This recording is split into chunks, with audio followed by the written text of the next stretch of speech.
Hello मेरे प्यारे बच्चों, आशा करता हूँ आप लोग सब बढ़िया होंगे। तो इस वीडियो में हम लोग आईसीसी फिजिक्स से वर्क एनर्जी एंड पावर से कुछ न्यूमेरिकल्स को देखने वाले हैं। और मेरा ये मानना है कि ये न्यूमेरिकल्स आप आराम से अगर कर पा रहे हो तो आईसीसी में आपको प्रॉब्लम नहीं होना चाहिए। तो चलिए बिना टाइम वेस्ट किए नंबर 1 देखते हैं। बड़ा ही प्यारा सम है, इस टाइप के सम्स आते रहते हैं। A body of mass 50 kg has a momentum, small p से मैं डिनोट कर रहा हूं, 3000 kg मीटर पर second. Calculate the kinetic energy and number be the velocity of the body. देखिए, काइनेटिक एनर्जी और मोमेंटम में एक रिलेशन है कि मोमेंटम जो होता है वो रूट ऑफ 2m इंटू के होता है। भाई के इज द काइनेटिक एनर्जी। ऐसा क्यों? चेक करो।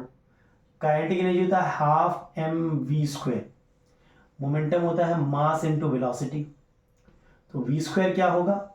2k by M, squaring both side, P square equals to M square V square. तो P square equals to M square, V square की जगह 2k by M, 1m cancels out, P square equals to 2mk। P क्या होगा? Root of 2mk। Clear है? चलिए, तो ये relation आप याद रखिएगा, डिराइव मत करिएगा। डिराइव करने मुझे लगता है डिराइव करने नहीं बोलेगा आपको, याद रखिएगा। बहुत ही कम क्वेश्चन होता है जो डिराइव करने आपको फिजिक्स में बोलेगा। चलिए, यह वैल्यू बैठा दो भाई। तो 3000 is equal to root of twice m के। ठीक है, तो स्क्वायरिंग बोथ साइड कर दो। तो 3000 into 3000 is equal to 2 into 50 into K. This is 100, this is 100। तो 3 3 is 9, 1 2 3 4 equal to K. Kinetic energy equals to 90,000 joule. Clear है? बड़ा इजी था। ये रिलेशन अगर याद है तो हो जाएगा। वेलोसिटी, अरे भैया काइनेटिक एनर्जी क्या होता है? हाफ एम, एम क्या है? एम है 50, वी स्क्वायर। सही है? 1 0 0 गोज अवे। ठीक है, फिर से 5 1 टाइम, 5 1 टाइम 5 5 8 टाइम 0 0। तो वी स्क्वायर हो जाएगा 3600। तो वी क्या हो जाएगा? स्क्वायर रूट ऑफ दिस, मतलब 60 मीटर पर second. That is your velocity. ये रिलेशन होने से ही आपका सम हो जाएगा। ठीक है, चलिए नंबर 2 इधर ही देख लेते हैं। A body of mass 200 gram, body of mass 200 gram falls from a height of 5 meter, falls from a height of 5 meter. What will be its kinetic energy when it just reaches the ground? देखिए, जब body एकदम just reach करेगा ground को, तो पूरा जब यहां पे बॉडी था तो इसका एक पोटेंशियल एनर्जी था। ठीक है, काइनेटिक एनर्जी 0 था। जब यहां पे बॉडी जब उस सरफेस को टच करेगा तो पूरा का पूरा पोटेंशियल एनर्जी जो वो चेंज जाएगा काइनेटिक एनर्जी में। समझ रहे हो? तो पोटेंशियल एनर्जी क्या होगा? mgh, m मैंने उसमें कर दिया, kg में कर दिया, डिवाइड बाई 1000, gh। अच्छा, g 9.8 बोला है, mgh ये होगा ना? ये सुनो, potential energy is mgh, that is 1 2 1 2 2 1 जा 2 5 जा। अच्छा, पोटेंशियल इज 9.8 जूल। तो काइनेटिक एनर्जी तो यही होगा ना भाई, 9.8 जूल यही होगा। पूरा का पूरा यहाँ पे क्या होता है? जब बॉडी यहाँ पे है ए पे और ये बी है, ए पे ये रखा हुआ है, इनिशियल वेलोसिटी 0 है, तो इस पे पोटेंशियल एनर्जी होगा सिर्फ। और वही जो होगा जैसे जैसे वो नीचे गिरेगा ना, पोटेंशियल एनर्जी डिक्रीज होगा, काइनेटिक एनर्जी इंक्रीज होगा। और जब जैसे ही टच करेगा ये पूरा का पूरा पोटेंशियल एनर्जी चेंज हो जाएगा काइनेटिक एनर्जी में। समझ रहे हो क्या बोल रहे हैं? चलो नेक्स्ट देखते हैं नंबर 3। देखिए नंबर 3 देखते हैं, बड़ा ही प्यारा सम है। क्या बोल रहा है? A simple pendulum while oscillating rises to a maximum vertical height of 5 centimeter from its rest position when it reaches to its extreme position on one side. मैं डायग्राम बना रहा हूं। ये रहा आपका मीन पोजीशन, ये है एक्सट्रीम पोजीशन मान लेते हैं एट वन एंड, ये extreme position eight other and. तो ये जो है मीन पोजीशन से एक्सट्रीम पोजीशन में जो वर्टिकल हाइट है ये दिया हुआ है 5 सेंटीमीटर। सही है। अच्छा, if the mass of the bob, mass क्या दिया हुआ है 500 gram and g is 10 metre पर सेकेंड स्क्वायर दिया हुआ है। Find the total energy of the pendulum at any instant while oscillating. बड़ा ही इंपॉर्टेंट है। देखिए मान लेते हैं ये ए पोजीशन है, ये बी है, ये सी है। तो सी पे ना इसमें पोटेंशियल एनर्जी होगा due to the height mgh, but kinetic energy क्या होता है, ये यहाँ पे जाके थोड़ा देर रुक जाएगा, तो काइनेटिक एनर्जी 0 होता है। और टोटल एनर्जी जो होता है वो mgh होता है। तो एट सी टोटल एनर्जी क्या होगा, टोटल एनर्जी होगा mgh। m क्या है भाई, m है 500 ग्राम है, केजी में कर लो by 1000, g is 10, height is 5, तो 5 बाई 100 कर लेते हैं। mgh ऐसा यूनिट में नहीं है हम लोग, 1 2 3 1 2 3, that's how much, that's 25 by 100, this 0.25 joule. यही टोटल एनर्जी है। और एनर्जी क्या होता है, कंजर्व होता है। हाँ, प्रोवाइडेड, यहां पे आप क्वेश्चन अगर पढ़ोगे, the total energy of the pendulum at any instant while oscillating and the velocity of the Bob eight its mean position, state the assumption made in your calculation. Assumption यही है भैया कि जो जितना भी रेजिस्टेंस हम लोग जो है, जो एयर के कारण जो फ्रिक्शन होगा वो हम लोग इग्नोर कर रहे हैं, तभी एनर्जी कंजर्व होगा। क्लियर है। तो टोटल एनर्जी ये होगा, और टोटल एनर्जी क्या कंजर्व होगा, कोई भी पोजीशन पे एनर्जी यही होगा। मतलब नंबर 1 का आंसर क्या होगा, 0.25 जूल। क्लियर है। अच्छा, the velocity of the Bob eight its mean position. अब देखो मीन पोजीशन मतलब बी पोजीशन में क्या होगा कि जो पोटेंशियल एनर्जी है वो 0 होगा, वो 0 होगा, और काइनेटिक एनर्जी होगा half M we square, half M we square. तो टोटल एनर्जी क्या होगा, इन दोनों को ऐड करेंगे तो हाफ एम वी स्क्वायर। और इस केस में टोटल एनर्जी तो कंजर्व्ड है, यानी टोटल एनर्जी आपका 0.25 होगा। ये सुनो, तो हाफ एम वी स्क्वायर को हम 0.25 से इक्वेट कर सकते हैं, यहां से हमारा वैल्यू निकल जाएगा। तो half M we square equal to 0.25, m कितना है भाई, एम है 500, तो half into 500 by 1000, v square equal to 0.25। तो वी स्क्वायर क्या होगा, 1 2, जस्ट सॉल्व करते हैं ना, 2 2 ज़ा 4, 0.25 इंटू 4, तो वी स्क्वायर क्या होगा 25 इंटू 4 बाई 100। सही है। दैट इज हाउ मच, 25 1 ज़ा 4 ज़ा 1 आ रहा है, मतलब वी भी 1 होगा। मतलब इसका जो वेलोसिटी है at its mean position will be 1 metre पर सेकेंड। क्लियर है। बड़ा ही प्यारा सम था। चलो याद रखिएगा ये वाला, ठीक है, बड़ा इंपॉर्टेंट, इस बार आने के चांसेस बड़े ही ज्यादा हैं।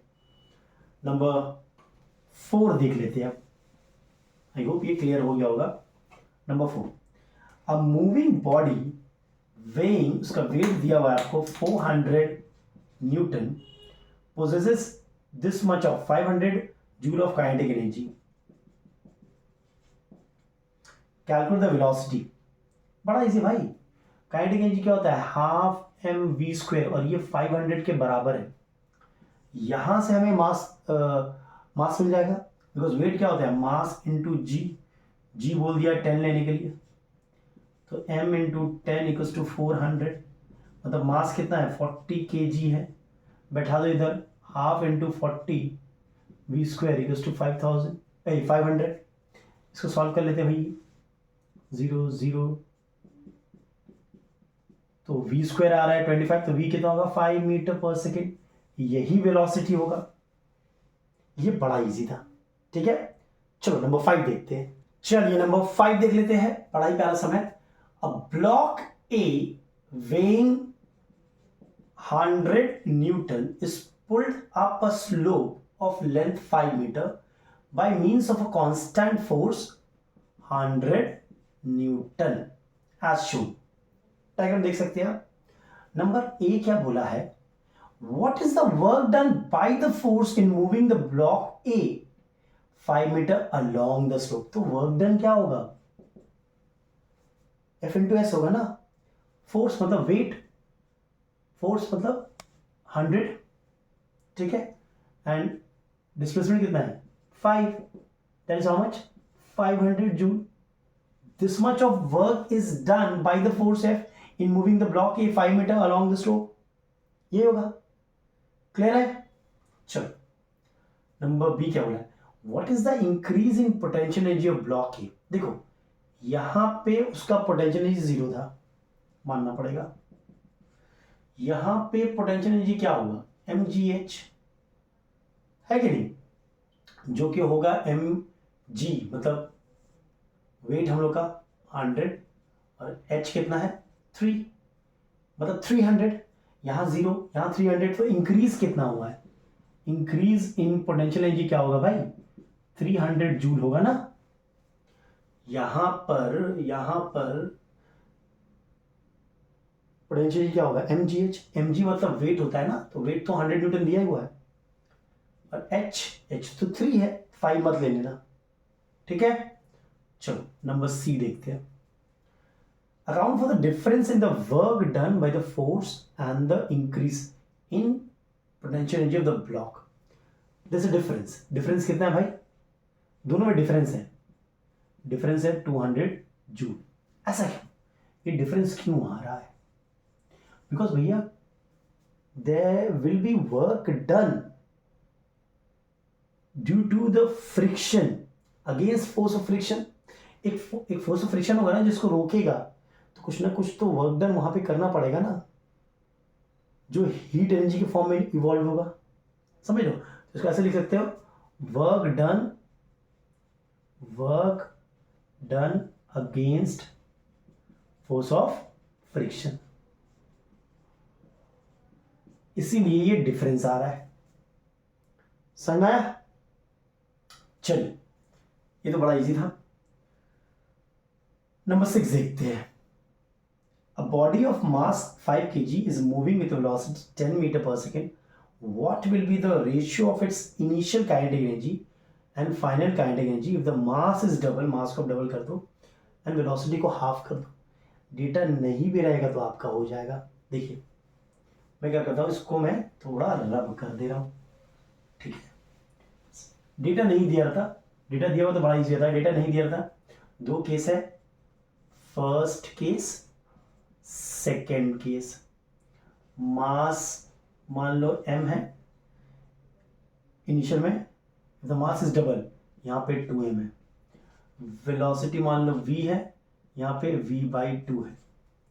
तो काइनेटिक एनर्जी इनिशियल क्या होगा, half mv²। Kinetic energy final क्या होगा, हाफ मास 2m इंटू v², मतलब v/2 का होल स्क्वायर होगा ना भाई, चेक कर लो, ये होगा ना, यानी कि half into 2m into v²/4। This 2 cancels out. क्या मांगा है हमसे, kinetic energy initial is to kinetic energy final, that is half mv²/4। ये और ये कैंसिल हो गया, मतलब ये हो गया 1/2 डिवाइडेड बाई 1/4, दैट इज 4/2, यानी 2:1। क्लियर है। Initial kinetic energy will be twice the final kinetic energy. बड़ा ही प्यारा सम था, वैल्यू बढ़ा दोगे तो और इजी हो जाएगा। मैंने यहाँ पे 2 केसेस लिया है और किया है। चलिए नेक्स्ट देखते हैं। चलिए नंबर 7 देखते हैं। इस टाइप के क्वेश्चंस आते रहते हैं 2 मार्क्स के लिए। 2 bodies A and B of equal mass are kept at a height of 20 meter and 30 meter respectively. ठीक है भाई, दोनों का मास सेम है लेकिन दोनों का हाइट अलग अलग है जहां पे वो रखा हुआ है। Compare the ratio of the potential energy, बड़ा इजी है। अरे पोटेंशियल एनर्जी ऑफ ए क्या होगा, mgh। Potential energy of B क्या होगा, कंपैरिजन का मतलब ही होता है रेशियो निकालना, mgh। ये होता है ना, दोनों का मास तो सेम है,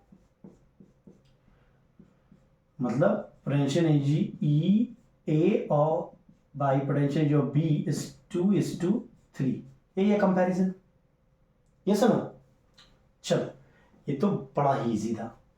नेक्स्ट देखते हैं कैसे मैं रैप कर दूं। Yes, number 8, if the power of the motor is 40 kilowatt, इसको वाट में चेंज कर दो तो इनटू 1000 करना पड़ेगा हमको, किलोवाट से वाट में। एट व्हाट स्पीड मांग रहा है हमसे। Can it raise a load of 20,000 newton. तो पावर होता है फोर्स इनटू एवरेज स्पीड, ये सुनो, बस वैल्यू बैठा दो भाई। पावर क्या है, 40 इंटू 1000, फोर्स दिया हुआ है 20,000 न्यूटन, 20,000। स्पीड को एस मान लेते हैं, 1 2 3 4, 1 2 3 4, तो स्पीड क्या होगा 2 मीटर पर सेकेंड। बोलो क्लियर है, बड़ा इजी था, यानी इसका आंसर होगा 2 मीटर पर सेकेंड। ठीक है, चलो ये तो हो गया। नंबर 9 देख लेते हैं। ठीक है, an engine can pump 30,000 liters of water to a vertical height of 45 meter in 10 minutes। ठीक है, ये डेटा आपको दिया हुआ है। Calculate the work done by the machine and its power. G का वैल्यू दिया हुआ है, देखो जी किस तरह वैल्यू दिया हुआ है उसको यूटिलाइज करेंगे। डेंसिटी ऑफ वाटर दिया हुआ है 1000, नहीं भी दिया रहता तो हमें पता था, और 1000 लीटर इज 1 मीटर क्यूब। देखो ये हो सकता ना दे, तो ये याद रखिएगा, यानी कि इसको अगर मीटर क्यूब में चेंज करेंगे तो आप 1000 से डिवाइड करोगे तो ये 30 मीटर क्यूब हो गया। Density is mass by volume, तो मास क्या होगा, क्योंकि जो आपका यहां पे वर्क डन मांगा है वो कुछ नहीं भैया mgh होगा। ऐसा नो, वर्क डन यहां पे mgh होगा इस केस में। तो मास क्या है, रो इंटू वी। रो क्या भाई 1000, वॉल्यूम क्या है 30, इतना ही केजी मास होगा। तो वर्क डन क्या होगा, mass that is 1000 into 30 into g that is 9.8 into height is 45। ये कैलकुलेट कर लेना, इतना जूल ऑफ वर्क डन होगा बाय द मशीन। और पावर कैसे निकालेंगे भाई, पावर क्या होगा, जो भी वर्क डन था, जो भी आपका वर्क डन आएगा उसको टाइम से डिवाइड कर देंगे। 10 मिनट बोला ना, तो 10 इंटू 60 सेकेंड्स, इससे डिवाइड कर दीजिए, आंसर आपका आ जाएगा। ये मुझे कमेंट बॉक्स में करके बताइएगा। क्लियर है, बड़ा इजी था। चलिए नेक्स्ट देखते हैं। देखिए क्वेश्चन 10 में मैं कोई न्यूमेरिकल नहीं करने वाला हूं, मैं आपको एक कॉन्सेप्ट देने वाला हूं जो लगता है मुझे बड़ा इंपॉर्टेंट है, और इससे हो सकता है कि एक सम बन सकता है, जो कि है कंजर्वेशन ऑफ एनर्जी से फॉर दो केस है, for a freely falling body, और एक है आपका पेंडुलम का। बुक में दोनों ही दिया हुआ है।